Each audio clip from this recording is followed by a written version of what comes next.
আমরা যেই নাম্বার ব্যবহার করি কোনোভাবেই ওই কেমনে যেন নাম্বারগুলো ছড়ায়া যায়। কোন আল্লাহর বান্দা মহাব্বতের সাথে অনলাইনে দিয়ে দিস এটা হুজুরের নাম্বার, অমুক হুজুরের এই নাম্বার, অমুক হুজুরের, এটা জায়েজ নাই আরেকজনের নাম্বার এইভাবে পাবলিশ করা। এখন পাবলিক তো জ্বালায় জ্বালায়, খালি ফোন আর ফোন, ফোন আর ফোন,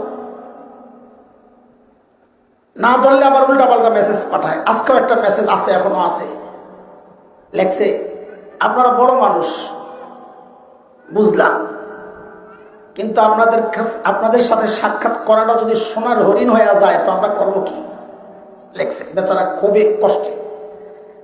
তা আমি দেখলাম যে মেসেজ, দুইটা মেসেজ আসতো, কল টল নাই। তো বললাম যে ভাই মাফ করে দিয়ে, আমার ভুল হয়েছে, বেয়াদবি, মাফ করে দিয়ে। কোনটা বইলে আবার কোনটা শুনি বলা তো যায় না। আল্লাহ এত বিরক্ত করে মানুষ। তো শেষে না পারতে একটা সিস্টেমের মধ্যে আসছে। আগে ছিলাম না আমি ওই অবস্থায়, এই বছর করছি। আমার এক দোস্ত আমার পরামর্শ দিস, দোস্তর নাম করলে চিনবেন, আমি বলুন না।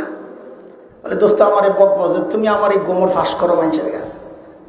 দোস্তকে দিয়ে মোবাইলটা দেন, মোবাইল দিছি, কি জানি করছে। এখন আমার মোবাইলে নাম সেভ করা না থাকলে ওই নাম্বার আর ঢুকে না।